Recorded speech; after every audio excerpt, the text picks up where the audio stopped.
할렐루야. 오늘도 굿TV와 함께 하시는 여러분들을 주님의 이름으로 사랑하고 축복합니다.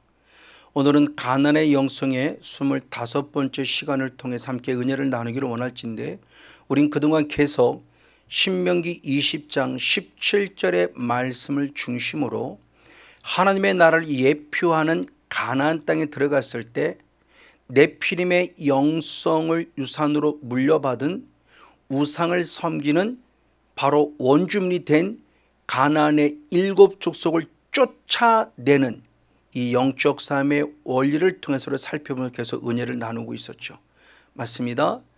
가나안 땅에 들어가는 것도 중요하지만 가나안 땅에 들어가서 가나안의 7 족속을 쫓아내고 그 땅에 정착하는 것이 구원의 완성으로서의 우리에게 귀한 영적 의미를 가르쳐주고 있죠. 그래서 사도 바울은 이 사실을 영적 싸움의 원리를 알려주는 교회론을 말하는 에베소 6장 12절에서 말하기를, 우리의 싸움은 혈과 육에 관한 것이 아니요 정사와 권세와 어둠의 세상 주관자들과 하늘에 있는 악한 영에게 대함이라 라는 말씀을 통해서 이 가나안의 영성에서 가나안의 7 족속을 쫓아내는 것이 오늘 우리들의 삶 속에서 필요한 영적 삶의 원리임을 말해주고 있습니다. 그럼 중요하죠. 쫓아내라, 진멸하라, 싸우라 그러는데, 그럼 어떻게 싸워야 할 것인가라는 부분입니다.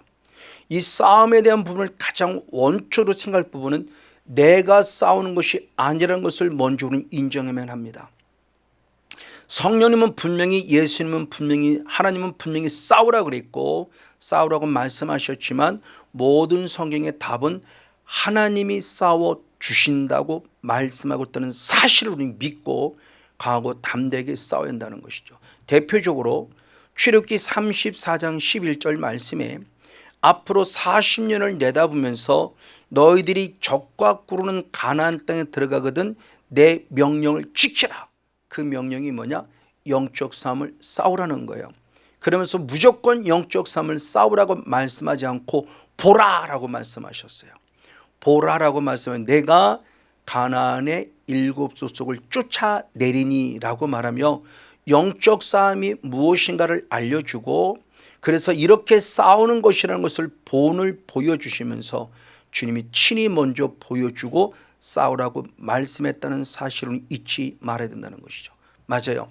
그래서 여호수아가 말하기를, 이제 가나안 땅에 순종에 들어갔을 때 바로 가나안의 7 족속을 쫓아내기 직전 여호수아서 3장 10절 말씀에 사실은 하나님이 가나안의 7 족속을 쫓아내 주실 것이다 라고는 확실한 비전을 제시하면서 우리들에게 싸워야 할 길을 말해주고 있다는 것이죠. 이 사실을 인정한 자가 누구냐? 다윗입니다. 다윗은 골리앗과의 싸움에서 반드시 승리를 믿고 있었던 거죠. 육의 조건으로서는 다윗이 골리앗을 이긴다는 것은 불가능해요. 그럼에도 불구하고 이길 수 있었던 것은 사무엘상 17장 47절 말씀에 전쟁은 하나님께 속하였으니 하나님께서 그를 우리 손에 붙였다라고 말씀함을 통해서 하나님이 싸워주시기 때문에 나는 골리앗을 조금 더 두려워하지 않는다고 선포하는 모습, 바로 이 신앙이 지금 우리들에게 절대적으로 필요한 신앙임을 가르쳐주고 있습니다. 내가 한다고 생각해가 나는 못해요, 나는 못해요죠. 맞아요. 저도 못하고 우리도 못하고 아무도 못해요. 그러나 하나님이 싸워주시기 때문에 할 수 있다는 신앙이 필요한 모습을 말씀해주고 있다는 사실입니다. 맞습니다. 바로 하나님께서는 이스라엘 백성들을 이렇게 영적 싸움의 승리자로 만들어 적과 꿀은 가나안 땅에 도착하고 거기서 영적 싸움을 통해서 가나안 땅에 거하는 정착하게 만드는 그런 하나님 나라가 이루어진 족속으로 만들기 위해서 먼저 그들을 구원해내죠. 근데 애굽에서 구원해낼 때 그들의 영적인 영성은 어린아이였다는 거예요. 그래서 호세아서 11장 1절 말씀에 애굽에서 나오는 이스라엘 백성들이 어렸다라고 표현해요. 이렇게 어렸다는 어린아이 영성은 사도 요한에 의하면 요한일서 2장 14절의 말씀에 하나님을 아버지로 아는 신앙이다 그래요. 계속해서 청년의 신앙은 영적 싸움을 싸우며 아비의 신앙은 창조주 하나님을 아는 여호와를 경외하는 신앙이라고 말하니, 하나님을 아버지라는 어린아이 신앙과 하나님을 경외하는 아비의 신앙은 천차만별이죠. 바로 이와 같이 어린 이 이스라엘 영적 어린아이 영성을 가진 이들에게 주님이 친히 나아가 도와주셔서 싸워주신다고 말씀하는 겁니다. 그러면 어떻게 우리를 도와주시는가? 먼저 로마서 8장 26절의 말씀을 통해서 보면, 성령님께서 우리 연약함을 아시고 우리를 도우시나니 우리가 마땅히 빌 바를 알지 못할 때 성령께서 탄식하며 기도해 주심으로 우리를 도우신다고 말씀하고 있어요. 이 주의진도 한때는 2009년 9월 달에 주님을 인격적으로 만나기 전에는 너무너무 힘든 시간을 지냈어요. 모든 것을 포기하고 기도가 안 되던 시간에 저는 로마서 8장 26절 제게 이룬 것을 믿고 있습니다. 성령님께서 마땅히 빌 바를 알지 못하는 저를 대신해서 나보다 하나님을 더 잘하시는 성령님이 나를 대신해서 기도해 주므로 저를 살려주고 도와주셨다는 거죠. 그러면 이것을 성경적인 기준 속에서 가나안의 영성과 연결시켜 볼 때 어떻게 그들을 도와주셨는가라는 겁니다. 그게 역대하 32장 8절의 말씀에 보니, 하나님이 우리와 함께 하심으로 반드시 를 도와주시는데 우리를 대신해서 싸워주심으로 도와주셨다라고 성경이 분명히 말씀하고 있다는 사실이에요. 그래요, 내가 싸우는 거 아닙니다. 하나님이 싸워주시는 거예요. 나는 싸우라는 말씀에 순종만 했을 뿐이에요. 그랬더니 주님이 싸워주셔서 결국 승리했다는 것은 대단히 중요한 영적 의미를 가져다 주고 있습니다. 맞아요. 바로 이와 같이 주님의 연약함을 도우시는데, 그러면 누구를 통해서 도와주시는가? 하나님이 싸우시는데 하나님이 직접 싸우신다고 말씀할 수도 있지만, 또 다른 영의 세계를 통해서 보니까 주님은 천사를 통해서 도와줌에 대해서 말씀하고 있습니다. 그래서 대표적으로 시편 34편 7절의 말씀을 보니, 여호와의 사자가 주를 경외하는 자, 아비의 신앙을 가진 자를 둘러서 진치고 저를 건지신다고 말하며 우리를 둘러서 진치고 지키고 돕고 보호하고 있음을 성경이 기록하고 있어요. 하나님께서 누구를 통해서? 천사를 통해서. 왜요? 히브리서 1장 14절의 말씀에 천사들의 사명이 있으니 하나님의 부르시는 영, 즉 바뀌어진 개역 개정은 하나님에 의해서 섬기는 영은 바로 구원 얻은 후사들을 섬기라고 보낸 자라고 말하며, 천사들은 지금 구원 얻은 우리들을 돕는 자여 우리를 섬기는 자로서 마땅한 바임에 대한 부분을 성경이 말씀하고 있다는 겁니다. 그런 대표적인 예를 성경을 통해서 몇 가지 한번 살펴보면, 구약에서는 다니엘과 다니엘의 세 친구들이 믿음을 지키다가 풀무불 속에 들어가고 사자굴 속에 들어가죠. 그때 다니엘서 6장 22절의 말씀에 하나님의 천사가 그 사자굴 속에 들어가서 사자의 입을 봉함으로 말미암아 다니엘을 삼키지 못하도록 지켜주셨어요. 누가? 천사가요. 그리고 사도행전 12장의 말씀에 7절로부터 말씀을 통해서 보면 바로 베드로가 억울하게 감옥에 갇혔어요. 그때 성도들이 뜨겁게 기도하고 있었는데 그 기도를 들으신 주님께서 천사를 파송해서 잠들고 있는 베드로를 깨우죠. 근데 베드로는 그때 내가 꿈을 꾸는가? 내가 환상을 보는가로 생각했어요. 근데 나중에 정신 바짝 차려서 천사를 따라 나와 바깥에까지 나왔을 때, 천사가 나를 도운 거라는 것을 알고 있다는 겁니다. 제가 지금 영의 세계인 천사를 말하는 것은 성경에 기록된 이론을 이야기하는 것이 아니고, 성경에 이런 게 있습니다라는 걸 이야기하는 게 아니에요. 바로 성경에 기록된 이 천사는 지금도, 그들은 영적인 존재에게 죽는 존재가 아니니 지금도 동일하게 하나님께서 끊임없이 천사를 통해서 구원 얻은 후사들을 돕는 놀라운 역사가 있다는 사실이죠. 이 종이 다 간증을 할 수는 없지만 이런 은혜들을 너무너무 많이 경험한 모습이기 때문에 저는 이제는 이 말씀이 진리이고 이 말씀이 실제임을 믿고 있기 때문에 당당히 여러분에게 지금도 천사가 우리의 기도를 들으실 때 우리를 돕고 있다는 사실을 증거하지 아니할 수 없습니다. 자, 그런데 이렇게 실제로 우리를 애굽에서 구원해내고 구원해 우리들 광야교회로 들어오고 광야교회는 우리들을 가나안 땅까지 이르게 하고 가나안 땅에 이르러서 가나안의 7속을 쫓아냄으로 말미암아 가나안에 정착해 하는 구원을 얻은 자가 구원에 이르는 영성을 이걸 영적으로 잘 설명하며 우리를 돕고 싸우시는 하나님의 은혜를 잘 설명한 것이 출애굽기 23장입니다. 그럼 하나님은 우리를 어떻게 돕고 어떻게 싸워주느냐? 가장 먼저는 출애굽기 23장 20절과 23절의 말씀에 보니 주님이 친히 말씀하시기를 하나님의 천사 사자가 너희들이 앞서서 너희를 인도할 것이고 그들을 끌어낼 것이라고 말함을 통해서 가장 먼저는 천사가 우리를 돕는다는 사건을 분명히 말씀하고 있다는 사실이에요. 자, 그럼 천사가 단순히 가나안 땅에서만 도왔냐? 아니요. 민수기 20장 16절의 말씀을 보면은 우리 백성들의 부르짖음의 소리를 들으시고 애굽에서 꺼낼 때부터 애굽에서 우리를 탈출시킬 때부터 출애굽시킬 때부터 천사의 인도를 따라 우리가 구원받았다라고 성경이 먼저 기록합니다. 즉 구원을 얻게 하는 은혜도 천사를 통해서 구원 얻은 우리들을 구원에 이르게 하는 영성 가운데 가나안 땅에 도착하게 하는 것도 천사가 이끌었다는 사실을 가르쳐주면서 실제적인 영의 세계에서 천사가 일하고 있음을 우리에게 보여주고 있습니다. 맞습니다. 바로 이와 같이 이스라엘 백성을 이끌어감 속에서 주님께서는 중요한 모습이 천사를 통해 이끌었는데 천사는 우리 눈에 보이지 않습니다. 보이지 않는 우리들에게 보여주는 구름 기둥을 통해서 일하셨어요. 근데 그 구름 기둥의 앞에 누가 있는 걸 볼 때 성경은 천사가 있다고 말하고 있다는 사실이에요.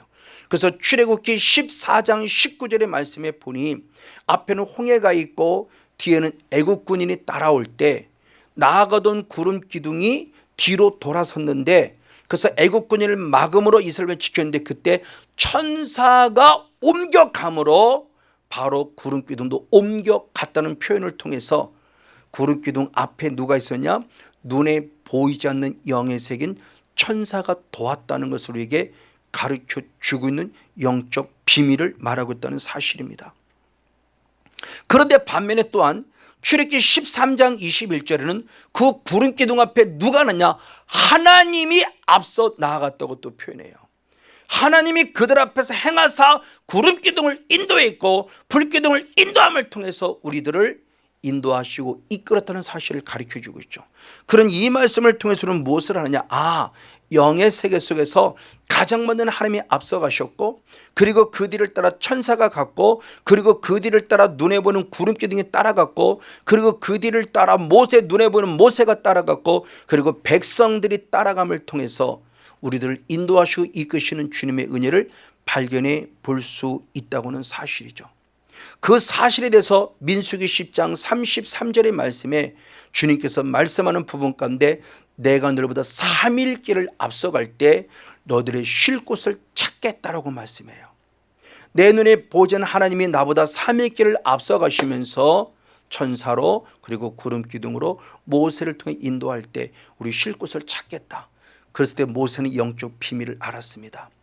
그래서 민수기 10장 35절의 말씀이 하나님 나보다 앞서가실 때 그냥 앞서가면서 쉴 곳을 찾는 것이 아니라 주여 앞서가실 그때 우리 대적들을 흩어져 주시옵시고 주를 미워하는 자로 말미암아 주 옆에서 도망하게 하라고 하는 영적 싸움의 원리를 적용시키며 기도하고 있는 모세를 봅니다. 맞습니다. 하나님을 돕고 계시는데 어떻게 돕냐? 천사를 통해서 돕는다는 사건을 분명히 기록하고 있다는 사실이에요.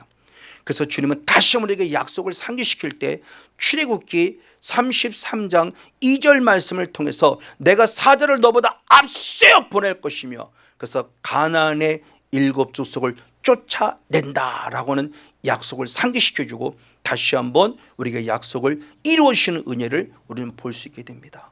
그럼 하나님은 이와 같이 천사를 통해서 돕는 것으로만 끝나냐? 아닙니다.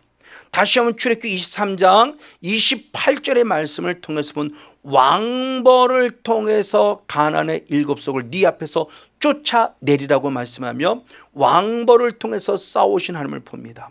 자, 천사는 내 눈에 보이지 않아요. 그러니 하나님에 대한 신뢰가 약할 수밖에 없을 거예요.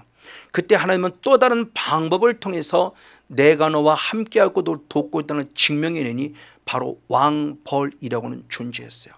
그런 왕벌이 무엇인가에 대한 부분을 성경을 통해 살펴보게 됩니다. 주석을 살펴보니 왕벌은 진짜 왕벌을 말하는 거다. 또 어떤 주석은 이 왕벌은 왕벌을 상징으로 표현하면서 다른 벌레들이나 곤충을 말하는 거다. 또 다른 주석에서는 이 왕벌은 왕벌을 통해서 이루어진 상징 의미로서 자연재해를 말한다라고 표현하기도 하고, 또 어떤 주석은 이 왕벌은 누구냐 했을 때 애굽에 있는 람세스 3세다라고 표현한 자도 있어요. 즉 이스라엘 백성이 가나안 땅에 들어갔을 때 그의 앞길을 열어가는 존재가 바로 왕벌을 뛰어 도울 때 저는 제 3세에 적용된 것이 사람이라고 저는 적용을 하고 싶습니다. 이스라엘 백성은 모세를 만남을 통해서 길이 열린 거죠. 즉 사람이라는 만남의 축복을 통해서 하나님이 이스라엘 백성들 길을 열어가며 인도해가는 왕벌을 돕는 손길을 말씀해 주고 있다고 하는 사실이에요. 그래서 아모스 4장 12절에 아모스 선자는 하나님을 만나기를 늘 예비하고 있으라 그래요. 맞습니다. 우리는 주님을 만나야 우리 인생이 달라집니다. 그래서 전도지를 통해서 보면 하나님을 만나면 인생이 달라집니다라는 전도지가 많이 만들죠. 이렇게 만남이 중요해요. 그런 가운데 대표로 잘 알고 있는 야곱이 야복강가에서 주님 앞에 기도라는 씨름을 해서 결국 하나님을 만났다고 호세아 선지자가 말할 때 호세아서 12장 4절에서 말씀합니다. 그리고 신약에서는 대표적으로 사도 바울이 다메섹 도상에 주님을 인격적으로 만나죠. 그래서 사도행전 19장 5절 말씀에 주여 누시니까 그럴 때 나는 내가 핍박하는 예수라 말씀하며 정말 예수님을 다이렉트로 단독적으로 만나는 은혜가 있음을 보여줍니다. 맞아요. 우리가 하나님을 인격적으로 만날 때 다이렉트로 만나면 얼마나 감사하고 좋을까요? 그러나 많은 분이 부족합니다. 그때 사람을 통해서 만나는 은혜를 주시죠. 대표적으로 누구냐? 아볼로입니다. 아볼로, 오늘 말하면 목사님이죠. 아볼로 목사님은 브루스길라와 아굴라라는 평신도를 만나서 그를 통해서 하나님의 말씀을 보고 듣고 배우며 그 인생이 확실히 달라졌습니다. 그래서 사도행전 18장 26절과 28절을 보면 브루스길라와 아굴라를 통해서 하나님의 도를 다시 한번 가르침 받는 순간 그 인생이 확실히 달라졌으니 그는 어떻게 하는가? 성경으로서 예수를 그리스도라고 증거함으로 말미암아 그 복음을 방해하는 많은 유대인을 이기는 사건이 기록되어 있어요. 얼마나 위대하고 복된 모습이죠. 바로 아볼로라는 목사님은 브룩셀과 아굴라라고 말하는 평신도를 잘 만났고 겸손하게 그 말씀에 서서 결국 승리한 모습을 우리에게 보여주고 있습니다. 이 만남이 얼마나 축복된 만남인지요. 맞습니다. 이와 같이 우리 인생은 누구를 만나는 따라서 인생이 확실히 달라져요. 그래서 다시 한번 보면은 이스라엘 백성을 애굽에서 인도한 분은 본질적으로 누구냐? 출애굽기 18장 1절의 말씀을 통해서 보면은 분명히 하나님께서 이스라엘 백성을 애굽에서 인도하셨다 그래요. 하나님입니다. 근데 하나님은 누구를 통해서 일하시냐? 아까도 말씀을 나눴지만 민수기 20장 16절의 말씀에 눈에 보이지 않는 영의 세계의 실체인 누구를 통해서냐? 바로 천사를 통해서 이스라엘 백성을 애굽으로 인도내셨다 그래요. 근데 또 다른 성경을 통해 살펴보면 하나님께서 천사를 통해서 일하셨고 결국은 누구냐? 모세를 통해서 일했다고 한다는 겁니다. 그래서 출애굽기 6장 26절의 말씀을 통해서 주님이 명령을 내립니다. 애굽에서 인도하라 라고 명령을 내릴 때 누구에게 내렸느냐? 바로 모세에게 내렸다라고 말하며 모세가 이스라엘 백성을 인도했음을 얘기해요. 그 말씀을 좀 더 구체로 기록한 게 출애굽기 32장 7절 말씀을 통해서 보면 너는 내려가라 네가 애굽 땅에서 인도한 네 백성이 타락했다라고 표현하며 모세가 애굽에서 인도하는 이스라엘 백성들의 모습을 보여주고 있습니다. 맞습니다. 바로 이와 같이 만남의 축복, 바로 이것이 우리들에게 너무 중요해요. 그런 제게 있어서 저도 2009년 9월달 기점으로 하나님을 인격적으로 만나는 은혜가 있는데 그 인격적으로 만나게 된 은혜를 준 한 대표적인 인물이 있으니 지금 통합 측에서 목회하고 계신 인천에서 기쁨의 교회를 목회하고 계신 이종선 목사님이라는 분을 만났습니다.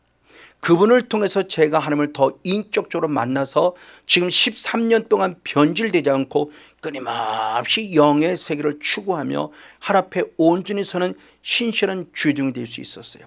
제게서는 그러므로 그분이 왕벌이 되겠죠.